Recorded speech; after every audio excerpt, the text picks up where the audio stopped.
대해서 좀 더 구체적으로 하도록 하겠습니다. 어떻게 해야 설교를 잘 들을 수가 있을까? 그리고 그 설교의 목적이 한 주간을 살아가는 하나님이 주시는 답, 힘을 받는 시간이다. 그걸 소개했는데요.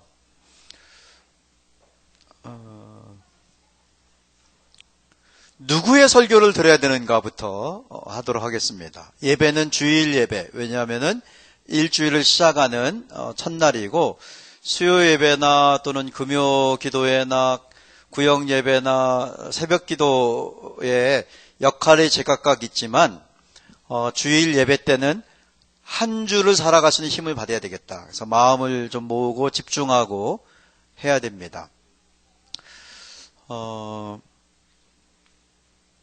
누구의 설교를 드려야 되냐면요. 저는 강사입니다. 그죠? 강사로 왔죠. 영적 지도자, 선한 목자인 영적 지도자의 설교를 드려야 합니다. 그러면 누가 나의 영적 지도자인가? 두 가지가 검토를 해봐야 돼요. 두 가지가 딱 만나는 곳에 있는 분이 영적 지도자입니다. 하나님이 그를 통해서 일주일마다 있는 예배. 왜 일주가 중요하냐면 주기성이 있어요. 하나님이 만든 창조의 원칙이 일주일입니다. 1년은 나중에 나온 거예요. 봄, 여름, 가을 4계절도 나중에 나온 겁니다. 처음에는 일주였어요. 그래서 일주마다 새로운 하루가 시작되는 거죠. 그래서 일주일에 한 번씩 있는 예배에 집중하셔야 되지, 어떤 이런 세미나나 어떤 부흥 집회나 그때 내가 뜨거워지고 그 힘으로 1년을 버틸 수 있는 거야? 그거 아닙니다. 한 주 단위의 주기적인 게 중요해요. 근데 누가 나의 영적 지도자인가? 누가 나의 설교자인가? 누가 나의 목자인가? 이걸 어떻게 할 수 있냐면요. 첫 번째는 인격성이에요. 인격적으로. 그러니까 나를 알고 있는 분이어야 돼요. 예수님이 설명할 때, 야, 목자가 양을 안다. 양의 이름을 안다. 또 음성을 알아서 양들은 내 목자가 나를 부르니까 따라 나선다. 그런 인격적인 관계예요. 그런 인격적인 관계가 될 때, 우리 집에 숟가락이 몇 개인지 그 정도까지 아는 게 아니고, 최소한 내가 요즘에 뭘 기도하고, 내 얼굴을 알고, 내 이름을 알고, 나에게 관심이 있고, 그러한 관계를 인격적인 관계라고 합니다. 이건 아주 중요한 겁니다. 인격적인 관계 속에서 하나님의 말씀이 옵니다. 또 하나가 조금 전에 설명했던 주기적인 관계예요. 일주일에 한 번 정도 나에게 영의 양식을 주는 관계. 그러니까 이걸 생각해 보세요. 제가 여기 구미에 있는 그 모임에서 이 강의를 하면서 이제 가르쳤는데요. 저는 어디 가든지 저는 여러분의 목자가 아닙니다부터 시작해요. 저는 강사지요. 강사들은요 강의 잘합니다. 그거 많이 하기 때문에, 늘 하기 때문에 강사들은요 처음부터 다 생각이 있어요. 이렇게 가다가 이거 끝내야 되겠다. 그래서 막 내 지식을 자극하고 쏙쏙 들어오게 만들고 전달력이 뛰어나, 그거 중요한 거 아니에요. 그건 강사들이에요. 목자로서 설교자는 나를 알고 정기적으로 만나고 이 두 가지를 확인해야 됩니다. 그 구미 동부교회란 교회였는데요. 구미 남교회란 교회였는데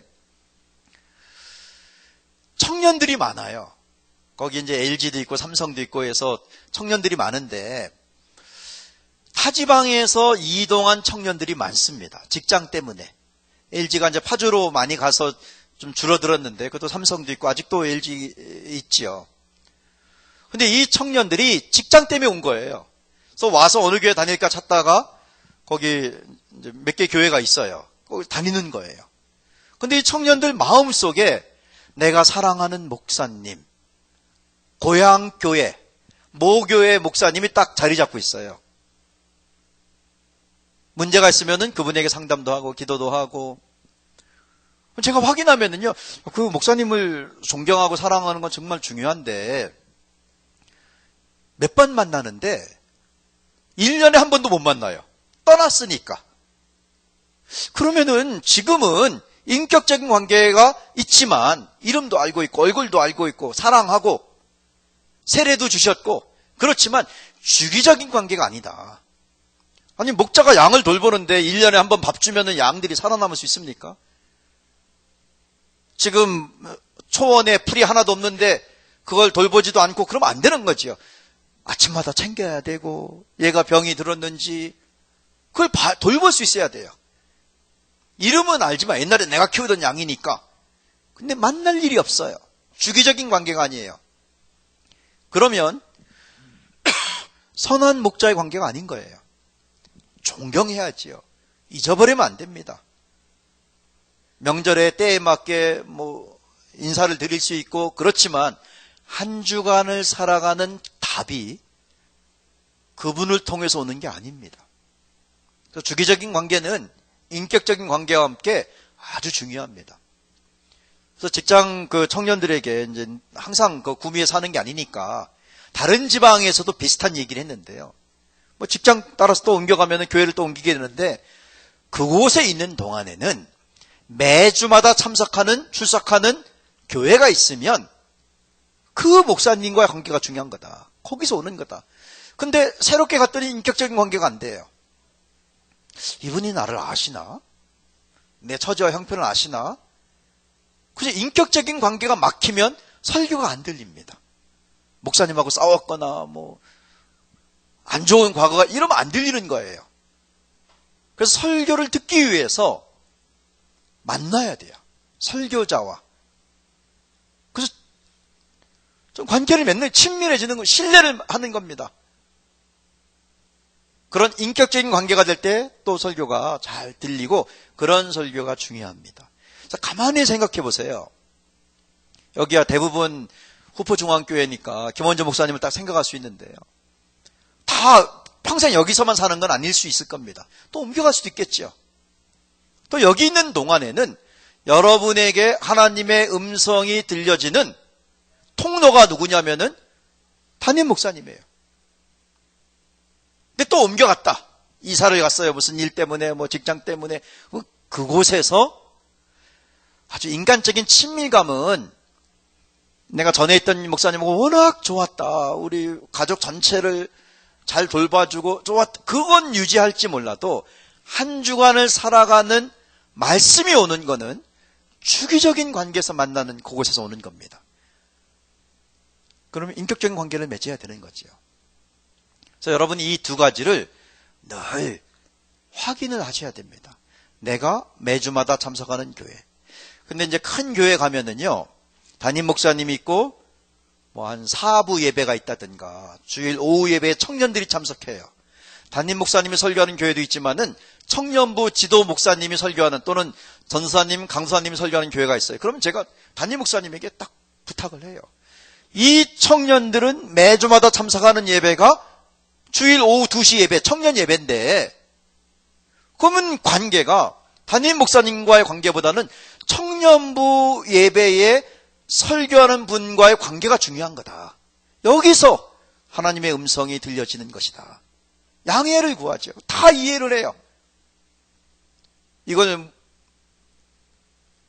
지금 두 가지 설명한 겁니다. 인격적인 관계가 있어야 되고요. 주기적으로 참석을 해야 돼요. 그곳에서 설교하는 분의 설교를 통해서 하나님의 음성을 듣는 겁니다. 저는 이제 평생 선교단체에서 사역을 했습니다. 선교단체는 묵상을 강조해요. 그러니까 큐티라고 하고 바이블 타임 여러 가지로 하는데요. 선교 훈련 시키다 보면, 제자 훈련 시키다 보면은 묵상을 강조를 많이 해서 이런 제자 훈련이 많은 교회는 단점이 있습니다. 묵상을 설교보다 더 중요시 여겨요. 잘못된 거예요. 제가 올해 제일 많이 강의했던 한 교회가 그런 교회였는데요. 이거 바로 잡는데 좀 오래 걸렸는데 나중에 성도들이 정말 좋아했어요. 깜빡했네요. 내가 성경을 읽고 내가 관찰을 하고 내가 깨닫고 그래야 중요한 줄 알았던 거지요. 내가 묵상을 하고 그거는 보조제입니다. 여러분이 영양제를 먹을 때 마트에 가서 영양제를 사면 거기 뭐라고 써 있는지 아세요? 식품 보조제예요. 주식이 아니에요. 알약만 먹어서 살 수가 없어요. 평생 알약만, 영양분은 딱 있어요. 비타민C가 1000mg가 있습니다. 그거 먹으면 못 살아요. 그것만 먹으면. 오렌지도 먹고 다른 음식을 먹어야 되지요. 알약만 먹으면 사람이 살지 못하는 게 위의 운동이 줄어듭니다. 그래서 기능이 저하돼서 내장이 약해지기 때문에 근력까지 잃어버려요. 못 삽니다. 이가 씹어야 되거든요. 그래야 잇몸이 강해져서 모든 운동이 활발해져요. 근데 알약만 먹으면 이가 활동을 못해요. 그럼 잇몸이 약해지면 균이, 요즘에 나오는 이론이 잇몸 질환이 암의 원인이다. 그거 다들 지금 인정하고 있는 겁니다. 그냥 액기스만 뽑아서 묵상만 해 살 수 있는 게 아니에요. 아니면은 조금 더 부지런한 사람들은 성경을 공부합니다. 그것도 정답이 아니에요. 성경을 공부하면 지식을 배우는 거죠. 도움이 됩니다. 묵상이나 성경 공부하고 설교는 전적으로 다릅니다. 왜 다를까요? 우리가 설교, 언제 설교라고 부릅니까? 설교란 단어는 예배 중에서 말씀을 설명해 주거나 전달하거나 듣는 시간을 설교라고 합니다. 설교란 단어는 예배 안에 있는 거예요. 묵상하는 것, 성경 공부하는 것, 그건 내 시간에 하는 거죠. 예배는 우리의 마음을 하나님께 드리고 그 빈 그릇에 하나님이 채워주시는 겁니다. 설교가 중요해요. 설교를 많이 듣는 것보다 일주일에 한 번을 집중하셔야 됩니다. 그게 생명 중심 예배예요. 그러니까 내 중심 예배를 정해야 됩니다. 대부분은 주일이면 좋겠어요. 근데 어쩔 수 없이 본의 아니게 주일을 좀 못 지킨다. 그러면 다음에 또 주일 지키는 그런 환경이 열릴 때까지 어떻게 할 수 없잖아요. 그래서 제가 수요 예배 어느 교회에 가서 할 때 거기에 주일날 일하는 분이 있어갖고 수요 예배 낮 시간에 참석하고 그게 일주일에 한 번 예배래요. 그러면은 임시로 우리 집사님에게는 그 예배가 중요한 겁니다. 나중에 주일 성수하면 정말 좋겠지만 또 먹고 사는 형편도 있고 집안 형편이 있으니까 옆에서 함부로 말할 수는 없는 거잖아요. 본인도 고민하고 결정한 건데 그 한 주간이 만약에 수요일이다. 나는 수요일도 못 지켜. 토요일날 새벽 기도만 있다. 그러면 그게 중심 예배가 됩니다. 그러니까 중심 예배를 하나 정하셔야 돼요. 일주일에 집중해서 참석하는. 모든 예배를 그렇게 막 집중할 수는 없겠지만요. 그 예배만큼은 깨어 있어야 돼요. 좋은 마음으로.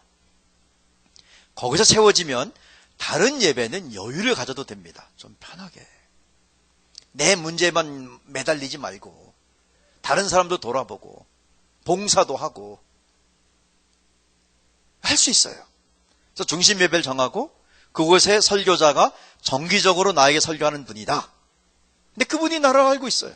나도 그 설교자를 알고 있고 그럼 인격적인 관계가 있는 거죠. 좀 친밀감이 없다 그러면은 시간을 가지세요. 서로 신뢰관계를 만드는 겁니다. 그리고 정기적으로 참석을 하는 거죠. 그 정기적으로 출석하는 예배에 설교자가 나와 인격적인 관계가 있으면 그 설교가 내 한 주간의 중심 예배의 설교가 됩니다. 그래서 그거를 풍성하게 살아나면 그 다음에 성경을 공부하면 훨씬 효과적이에요. 그리고 말씀 묵상하면 더 좋지요. 보충이 됩니다. 그렇지만 그것만으로 묵상이나 성경 공부만으로는 살 수 없어요. 예배에 설교가 있어야 됩니다. 그러니까 마음이 오가는 겁니다. 절대로 지식적인 자극을 주면 그게 진짜인 줄 착각하면 안 됩니다. 그건 강사들이에요. 또는 내 감정을 잘 만져주고 위로해주고 감성적으로 해주고 그거 아니에요. 그것도 중요할 수 있겠지만 두 가지만 있으면 됩니다. 내가 정기적으로 참석하는 예배예요. 근데 나랑 인격적인 관계가 있어요. 그러면 그 설교에 하나님의 음성이 들려집니다.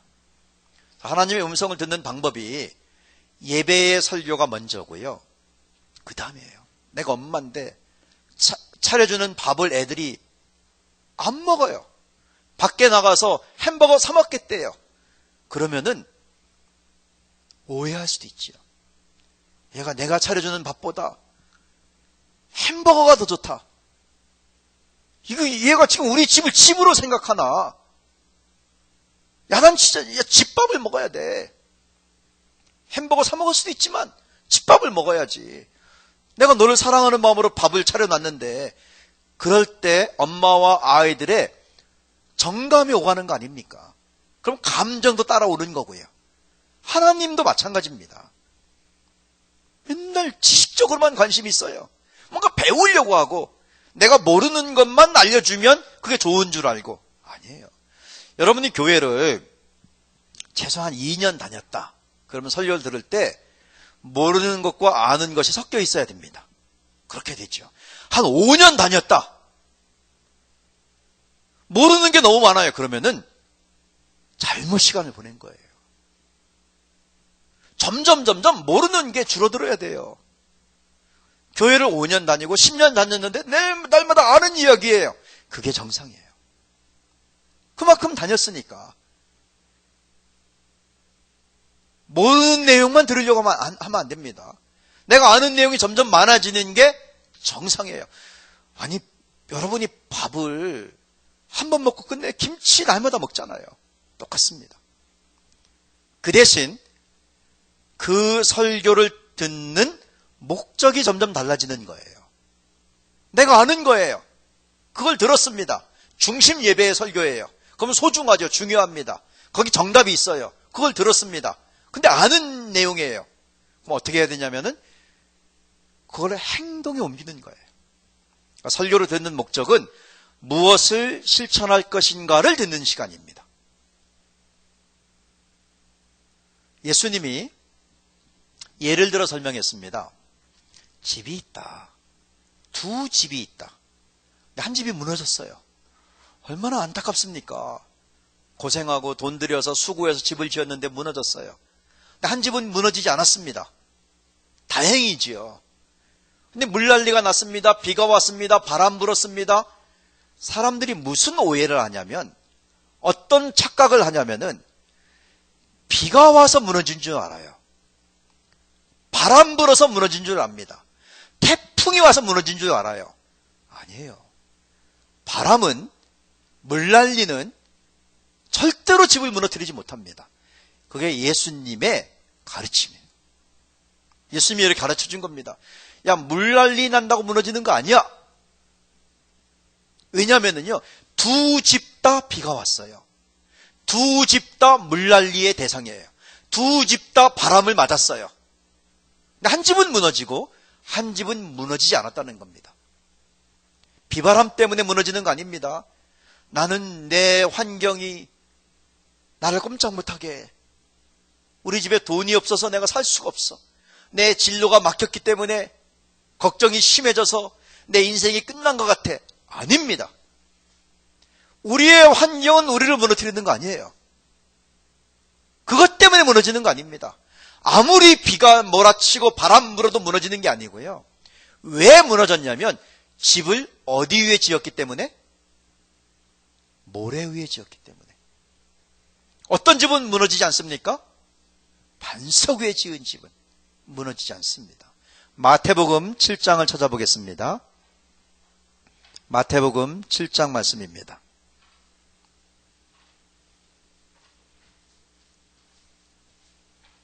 예수님이 산상수훈을 쭉 가르친 다음에 마지막으로 한 겁니다. 너희들 이거 다 들었지?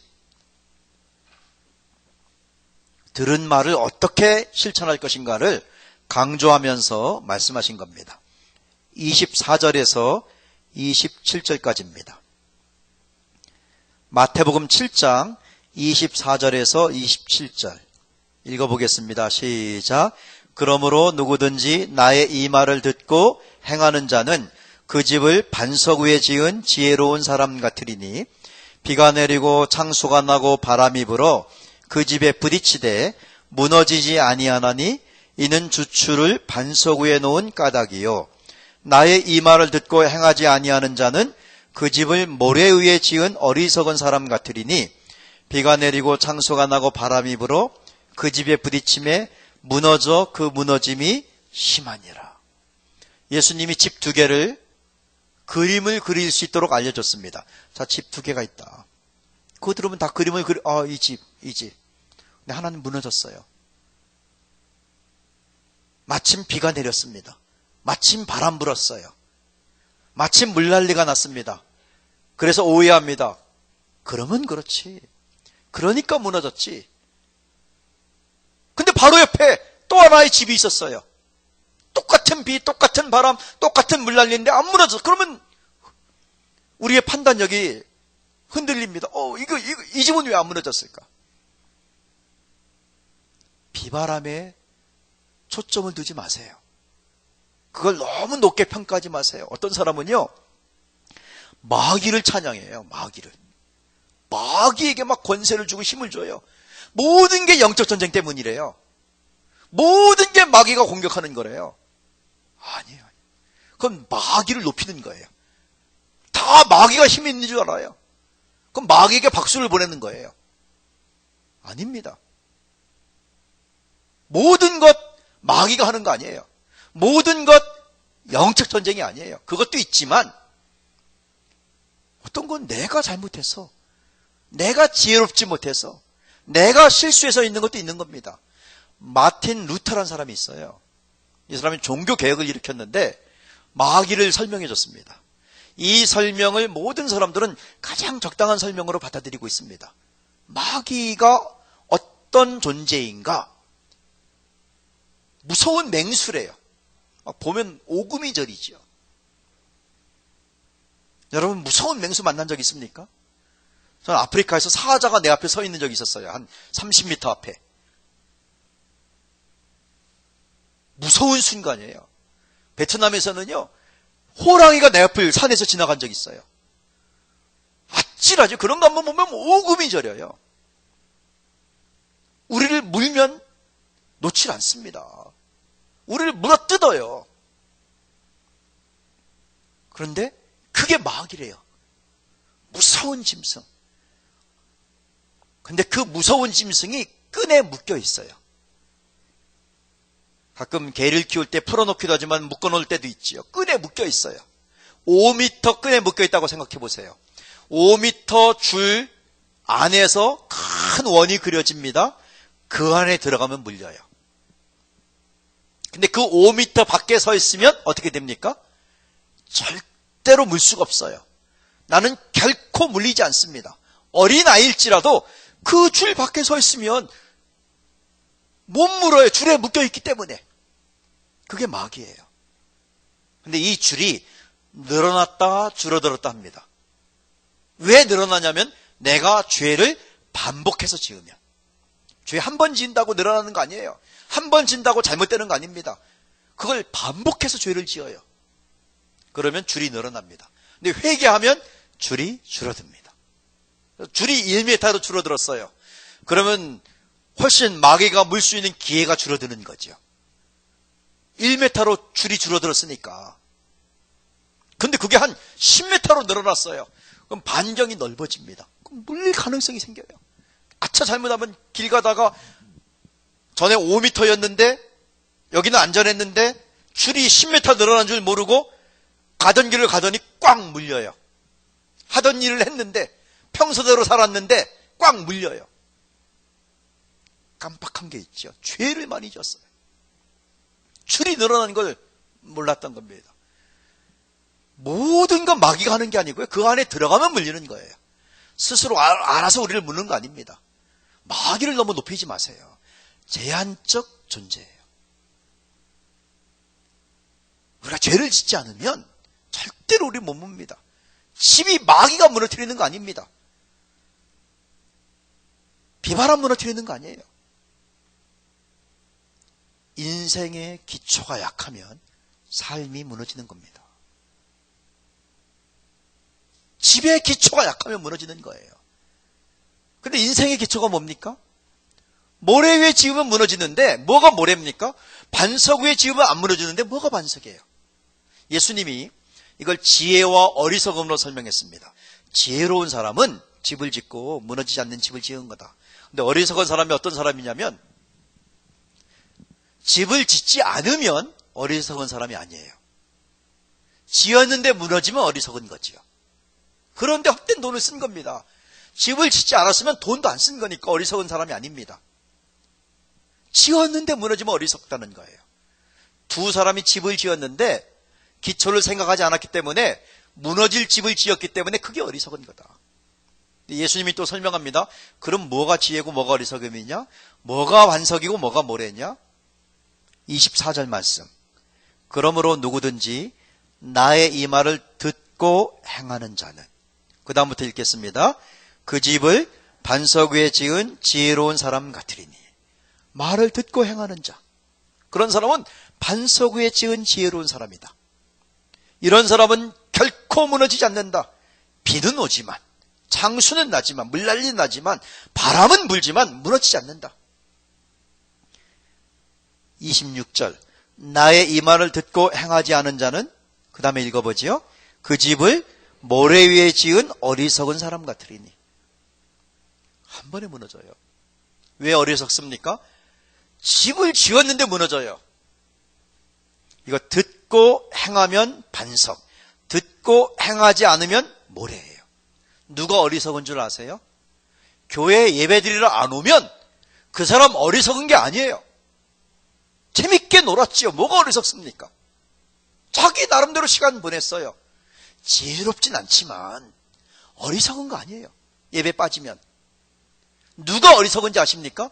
예배에 왔는데 안 들어요. 들었는데 행하지 않아요. 잊어버려요. 귀는 뚫려 있는데 실천하지 않는 겁니다. 이 설교가 나에게 어떤 의미가 있는지, 왜 이 말씀을 내가 들었는지를 생각도 하지 않아요. 그러면 그게 어리석은 겁니다. 시간은 시간대로 다 써버렸죠. 주일날 왔으니까. 근데 남는 게 하나도 없는 거예요. 텅 빈 그릇으로 돌아가는 겁니다. 그러면 어리석은 거예요. 여러분이 설교를 들었으면 왜 들었냐면 행동하라고, 실천하라고. 그렇게 들으면 반석 위에 집을 지은 사람처럼 지혜롭다는 겁니다. 그래서 들을 때, 설교를 들을 때 중심 예배다. 내 한 주간을 이것 때문에 난 산다. 그런 예배가 딱 있다면 결정하는 겁니다. 그 시간에 온 마음을 들여 찬양도 하고 기도도 하고 헌금도 합니다. 그 다음에는 하나님이 이제 담아주실 거예요.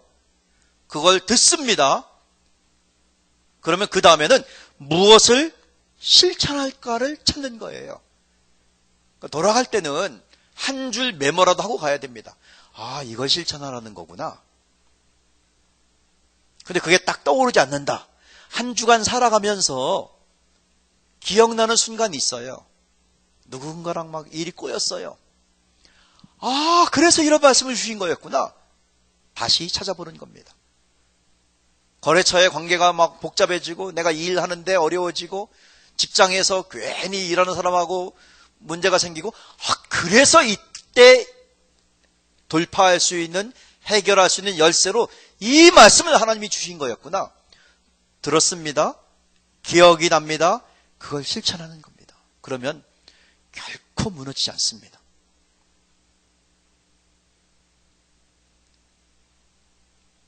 비가 내리는데, 바람이 부는데, 물난리 나도 무너지지 않습니다. 그걸 실천하면. 왜 그런지 아십니까? 나를 무너뜨릴 만큼 물난리는 하나님이 허락지 않아요. 우리에게 피할 길을 주신다고 했습니다. 내가 견딜 수 있는 걸 주십니다. 근데 대부분의 문제는 내가 급했거나 실수했거나 조심성이 없었거나 시간의 순서를 바꿔 살면 문제가 생겨요. 할 때 해야 되는데, 청소년기에는 이 일 해야 되는데 그걸 안 했어요. 그럼 그게 나중에 문제가 됩니다. 영적 전쟁 아니에요. 영적 전쟁도 있습니다. 마귀가 하는 것도 있어요. 근데 어떤 거는 내 잘못이에요. 순서를 바꾼 거예요. 초등학교 때 할 일을 안 했어요. 청년 때 할 일을 미리 어린 나이에 했어요. 그럼 문제가 생기는 거예요. 근데 하나님은 세컨 찬스의 하나님이에요. 다시 기회를 주십니다. 다시 회복시켜 주십니다. 그걸 위해서 예배 시간에 설교를 통해서 삶을 어떻게 풀어가야 되는지에 대한 답을 주시는 거예요. 그러면 걱정하지 않습니다. 왜냐하면 무너질 만큼은 결코 허락하지 않기 때문에, 우리를 지켜주시기 때문에. 그래서 내가 잘못했네? 그걸 돌이키는 것을 회개라고 합니다. 예수님 말씀했습니다. 천국이 너에게 임할 수 있다. 여러분, 천국 같은 삶 살기 원하면 딱 하나가 필요합니다. 예수님 뭐라고 했어요? 회개하라, 천국이 가까웠다. 천국은 회개하는 사람에게만 옵니다. 회개하라, 천국이 가까웠다. 회개가 뭡니까? 지난 삶을 돌이키는 거예요. 그러면 천국이 옵니다. 내가 결정할 수 있었어요. 예전에 순서를 바꿔서 이때 할 일을 이때 해버렸더니 꼬였어요. 이때 할 일을 하지 않았더니 텅 빈 공허감이 생기고 문제가 복잡해졌습니다. 그걸 돌이키면 됩니다. 그걸 회개라고 부릅니다. 그러면 천국이 와요. 집이 결코 무너지지 않습니다. 여러분, 삶에 대해서 소망을 가지십시오. 하나님이 살아계시기 때문에. 근데 내가 할 일이 있습니다. 뭘 해야 되냐면 중심 예배를 정하는 거예요. 내가 정기적으로 참석하는 예배에서, 만약에 정기적으로 참석하는 예배가 설교자가 매주마다 바뀌어요. 그러면 중심 예배가 아닙니다. 어떤 청년이 예수전단의 화요모임에 늘 왔는데요. 저희 화요모임의 특징이 설교자가 늘 바뀌어요. 그러면 아니에요. 그거는 그 설교자가 나를 모르고, 내용은 좋을지 몰라도 아니에요. 감동이 될지 몰라도 아니에요. 두 가지가 딱 맞아야 됩니다. 인격성과 주기성. 정기적으로 참석하는 예배에 설교자가 나를 아는 분이고, 늘 내가 있는 동안에는 늘 거기 설교하시는 분입니다. 그러면 그 예배입니다. 그게 중심 예배예요. 그때 하나님이 하나님의 음성을 들려주십니다. 들을 게 있는 자는 들을지어다. 네가 한 주간 어떻게 살아가야 되는지를 내가 미리 알려주는 거다. 이걸 들었으면 이제는 실천에 옮겨라. 그러면 내 인생은 반석이 되어서 어떤 문제가 와도 무너지지 않는다. 여러분, 기초 같은 틈 하면은요, 비바람이 불면 어떻게 느껴지냐면은, 내가 살아있구나, 이걸 느끼는 거예요. 문제를 겪는 분들에게, 좀 낭만적이다, 이거는 좀 신뢰가 되는 말일지 모르겠지만은요, 틀린 말은 아닙니다. 내가 안전한 곳에 있으면 비바람 부는 게 멋있게 느껴져요. 가끔가다 힘든 일이 있는 게, 내 인생이 좀 재미있네, 즐겁네, 이거는 해결할 수 있어. 여유가 생깁니다. 저의 처음 사역이 섬에서 교회를 개척하는 거였는데요. 두 번째 섬에서 교회를 개척할 때 제가 이제 데이트를 하고 있었어요. 결혼을 앞두고 2주마다 한 번씩 우리 아내를 만나러 이제 나왔죠. 결혼 준비도 하고 이야기도 하고. 2주마다 월요일 날 나와서 수요일 날 오전에 들어갔어요. 그래서 수요 예배하고 교회를 개척을 했는데요. 주일날 예배만 끝나면 온통 신경이 일기에 보여요. 월요일 날 바람 불면 못 나와요. 그러면은 또 그 다음 주는 나올 수가 없기 때문에 아주 오랫동안 그 섬에 있어야 돼요. 그래서 저는 주일 예배 끝나면은요, 온통 신경이 거기 가 있었어요. 제가 그 얘기했더니 지난주에 일산에 있는 모임에서 했더니 목사님들 모임인데요. 섬에서 사역한 목사님이 자기 심정이 똑같았다고 얘기하더라고요. 바람 많이 부는데 한 10만 원 주면은 배 태워주는 분이 있었어요. 근데 그거는 큰일 나는 일이거든요. 사실 금지된 일이고.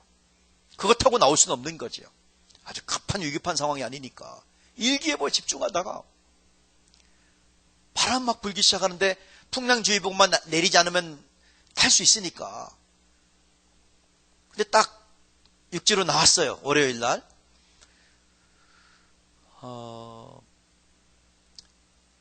언제 바람 많이 불면 기분 좋으냐면요. 수요일 날.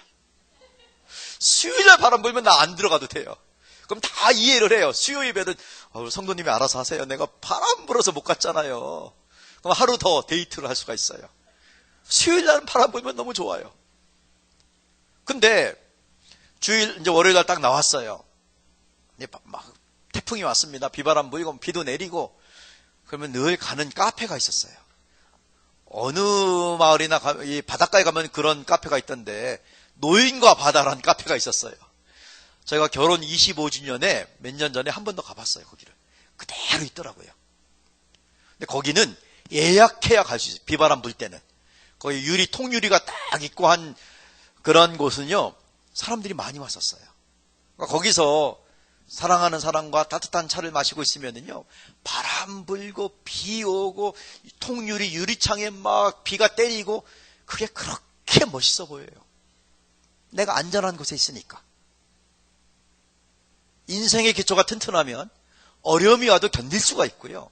왜냐하면 분명해요. 나를 무너뜨릴 만큼 힘든 일은 오지 않는다. 내가 왜 이런 어려움을 겪지? 내가 잘못했으니까. 내가 순서를 바꿔 살았기 때문에. 내가 질서를 어겼기 때문에. 그러면 이걸 회개하면 천국에 오겠구나. 다시 기회를 하나님 주시니까. 그래서 설교를 잘 듣기 시작하고 실천하면 인생의 반석이 만들어집니다. 그 다음부터는요. 그 어려움이 사람 사는 재미예요. 그 어려움이 다른 사람에게 보인이 되는 겁니다. 저 사람은 나랑 똑같은 어려운데 어떻게 저렇게 행복하게 살까? 교회 다니니까? 그럼 교회 따라가야지. 전도의 도구가 됩니다. 보여주는 통로가 됩니다. 살아갈 만한 낭만적인 삶이 될 수 있어요. 인생의 기초가 튼튼하면. 그래서 예수님이 그 말씀을 하신 겁니다. 너희들이 설교를 잘 듣고 그걸 행동하면, 실천하면, 실행하면 결코 무너지지 않는다. 이번 주부터 그렇게 예배를 드리셔야 됩니다. 자, 한번 생각해 보죠. 여러분의 교회가 좋은 교회가 되려면 내가 좋은 성도가 돼야 됩니다. 예배가 좋아야 돼요. 좋은 예배가 돼야 됩니다. 혹시 펜이 있으면, 노트가 있으면 한번 써보겠습니다. 아니면은 여러분 스마트폰에 써도 되고요. 내 중심 예배가 어느 예배인가를 찾아보세요. 다른 예배는 내가 봉사하고 섬기고 해도 이 예배만큼은 나는 절대로 양보 못해. 이 예배는 내가 생명 건 예배야 하는 예배를 찾으세요. 두 가지 요건이 있어야 됩니다. 일주일마다 참석해야 되고, 설교자가 정기적으로 만나는 설교자가 같은 분이어야 되고, 나를 아는 분이어야 돼요. 그런 예배, 중심 예배를 정하시고,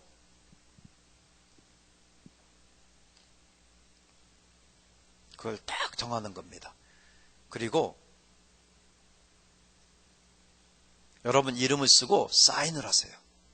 내가 이 예배에 내 생명을 걸겠습니다. 내 집을 걸겠습니다. 무너지지 않는지 내 인생을 걸겠습니다. 하나님 말씀해 주세요. 그냥 설교자 목사님을 개인적으로 보지 마시고요. 그 안에 딱 있는 거예요. 모든 설교가 구구절절이 다 답이 있는 건 아니죠. 그 안에 내 문제에 답이 있어요. 하나님이 나를 사랑하기 때문에 어떤 때는요, 설교자의 준비를 뛰어넘어서 한마디 했는데 그게 딱 내 문제의 답이에요. 그런 예배가 있어요. 사인을 하세요. 여러분의 이름으로. 하나님, 나 여기에 집중할 테니까 하나님이 나를 좀 지켜주세요. 내가 설교 잘 듣고 지켜 행하겠습니다. 좀 내가 튼튼한 집을 짓게 해주세요. 살다 보면 비바람이 줄어들면 얼마나 좋겠습니까? 근데 이게 쉽게 줄어들진 않습니다. 그만큼 내가 튼튼하게 집을 지으면 끄떡이 없는 거예요. 문제가 없는 겁니다. 그래서 비바람을 자꾸 줄이려고 하지 마세요. 튼튼한 집을 지으려고 하세요. 어떤 사람은 이런 사람이 있어요. 그거 너무 귀찮고 그냥 이 문제만 해결되면 좋겠다. 돈 문제, 관계 문제, 진로 문제, 그냥 기적이 일어났으면 좋겠다. 그런 사람들이 있어요. 기적이 일어나면 다 해결되는 거 아니냐. 아니면 죽은 사람이 살아나는 것처럼 이 문제만 다 없어지면 나는 참 좋을 텐데. 하나님이 죽은 사람 살릴 수 있는 능력이 없습니까? 예수님이 죽은 사람 살리는데 좀 살려주세요. 이 문제 다 없애주고 다시 원위치 시켜주고 그냥 다 해결해 주세요. 아니에요. 그거 해결할 방법 아닙니다. 기적은 생각보다 힘이 없습니다. 기적은 더 큰 기적을 요구해요. 점점 면역이 생겨가고 점점 거기에 대한 반응이 강해져 더 큰 걸 요구해요. 예수님은 제자들 대상으로 기적을 행하지 않았어요. 말씀을 가르쳤죠. 누가복음 24장 보면 부활한 다음에 제자들에게 말합니다. 내가 너희와 함께 있을 때 뭐 했는지 다시 생각해봐라. 모세율법과 선지자일과 시편에 나를 가리켜 기록된 모든 것이 이루어져야 한다고 했는데 그거 이루어진 거다. 내가 너희와 함께 있을 때 뭐 했는지 기억해봐라. 내가 너희와 함께 있을 때 그거는 십자가 죽고 부활한 그때를 말하는 게 아니고 그 전에 평소에 너희와 함께 살 때 뭐 했냐. 예수님은 제자들 대상으로 기적을 행하지 않고 말씀을 가르쳤어요. 기적은 무리들에게 행했습니다. 병자들에게. 그들은 다 떠나갔어요. 다 떠나갔어요. 요한복음 6장에서요. 너희도 가려느냐. 다 떠나갔어요. 기적을 많이 받는다고 해결되는 거 아닙니다. 그래도 그렇지 기적도 정도 것이지 죽은 사람 살아나면 될 거 아닙니까? 다 지나간 옛날 내 실수 돌이켜지면 될 거 아닙니까? 다 끝났다고 생각한 그 일이 다시 풀려지면 될 거 아닙니까? 죽은 사람 살아나면 되는 거 아닙니까? 요구할 수도 있어요. 아니에요. 죽은 사람 살아난다고 되는 거 아닙니다. 이건 분명한 거예요. 한 사람이 하소연했어요. 그래도 그렇지 죽은 사람 살아나면 되는 거 아닙니까? 하도 그러니까 예수님이 말씀합니다. 그 사람이 막 요청해요. 죽어서 지옥 가서 가만히 보니까 저기 내가 아는 사람이 살아서 천국에 있어요. 부탁합니다. 저 사람 살려서 우리 집에 보내주세요. 저 사람 얼굴 우리 가족들이 알고 있으니까 저 사람이 살아나면 다 정신 차릴 겁니다. 죽은 사람이 살아났으니까. 예수님 말씀합니다. 아니다. 죽은 자 나사로가 살아난다고 해서 되는 거 아니다. 그런다고 사람이 바뀌는 거 아니다. 그런다고 문제 해결되는 게 아니다. 내 옛날에 큰 문제가 막 다 없던 것처럼 다시 완전히 살아난다고 해서 내 인생의 미래가 풀리는 거 아니다. 기적이 해답이 아니다. 누가복음 16장 말씀 보겠습니다. 누가복음 16장입니다.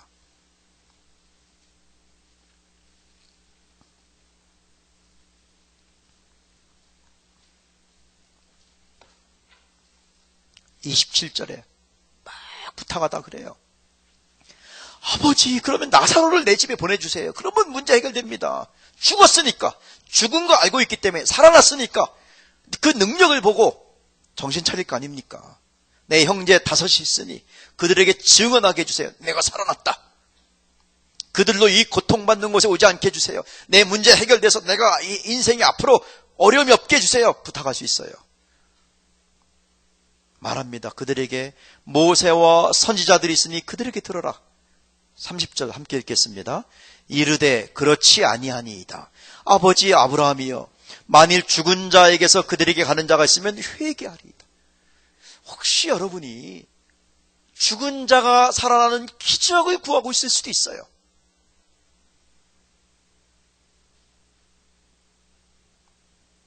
내 잘못과 실수와 그때 오해와 이것들이 좀 다시 가서 없어지기를 원할 수도 있어요.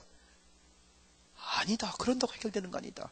근데 해결 방법이 있다. 31절 함께 읽겠습니다.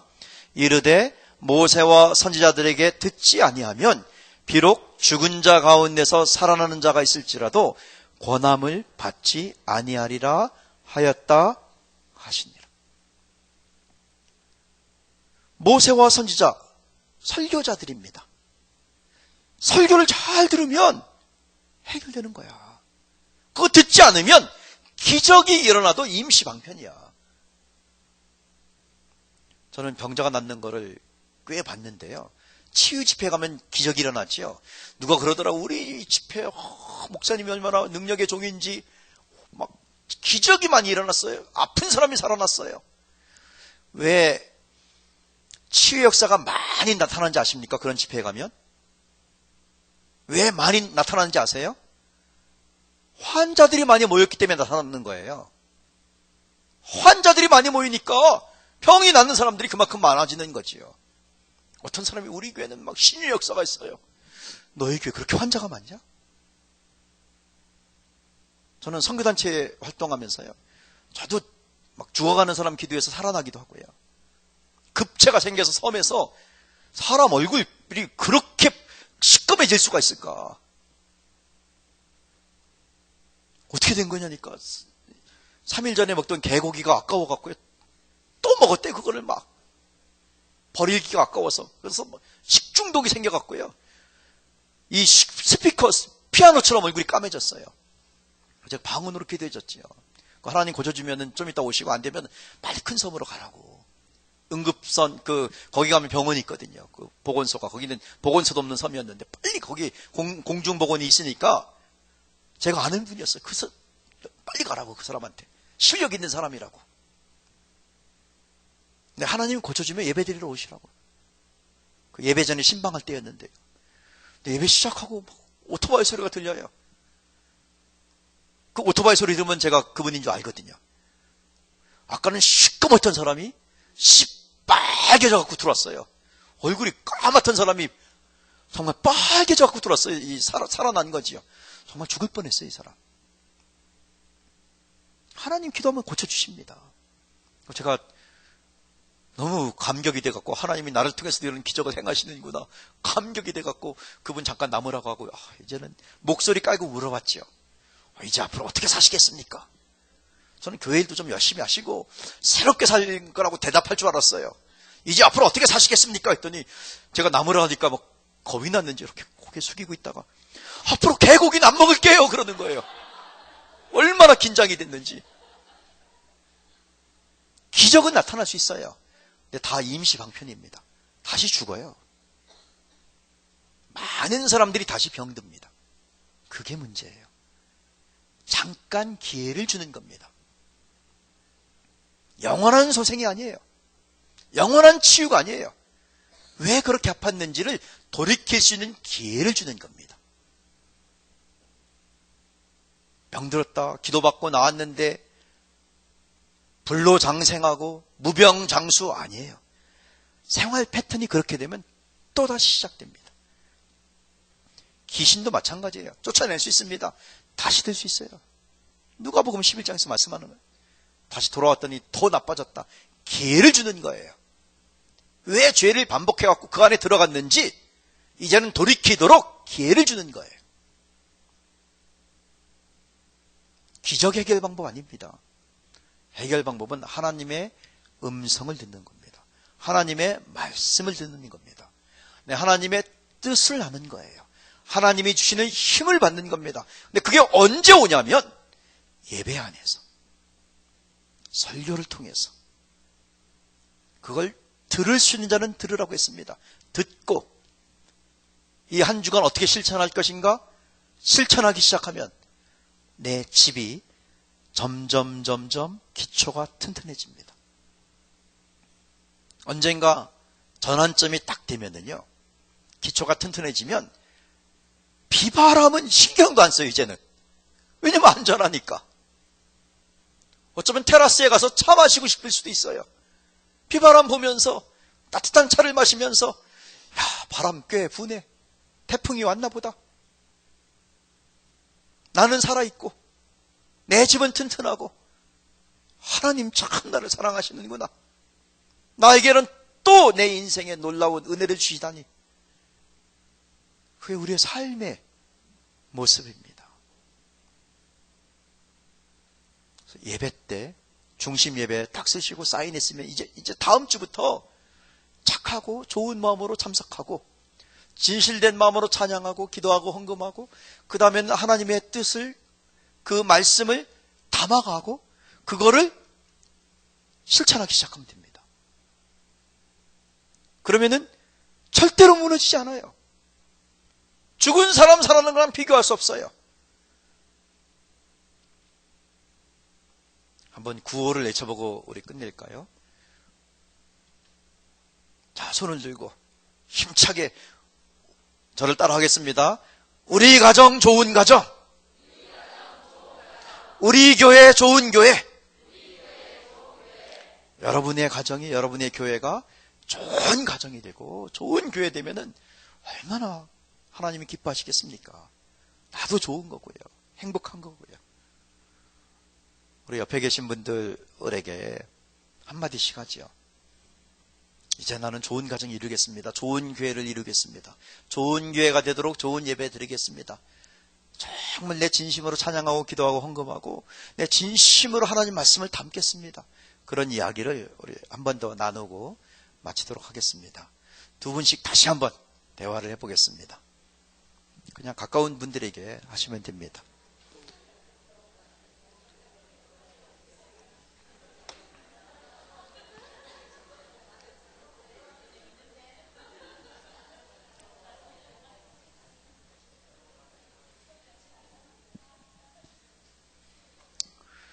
자, 제가 기도하고 마치고요. 내일 또 오실 수 있는 분들은 10시 반에 뵙도록 하겠습니다. 하나님 아버지, 저희 가정 지켜주시옵소서. 저희 교회 지켜주시옵소서. 하나님, 또 가정과 교회가 좋은 가정, 좋은 교회가 되기 위해서 제가 할 일 다 하겠습니다. 자녀를 사랑하는 거라면 그걸 하고, 설교를 잘 듣는 거라면 그걸 하고, 가정을 돌보는 거라면 또 그걸 하고, 예배를 진심으로 드리는 거라면 또 그걸 하겠습니다. 주님, 중요한 일을 먼저 하겠습니다. 가장 중요한 일들을 먼저 하겠습니다. 예배가 살아있고 서로 사랑이 있는 가정 되게 할 줄 믿습니다. 자, 우리의 인생이 행복하고 즐겁고 감사가 넘치는 그런 삶이 될 줄 믿고 감사드립니다. 예수님 이름으로 기도합니다. 아멘. 감사합니다.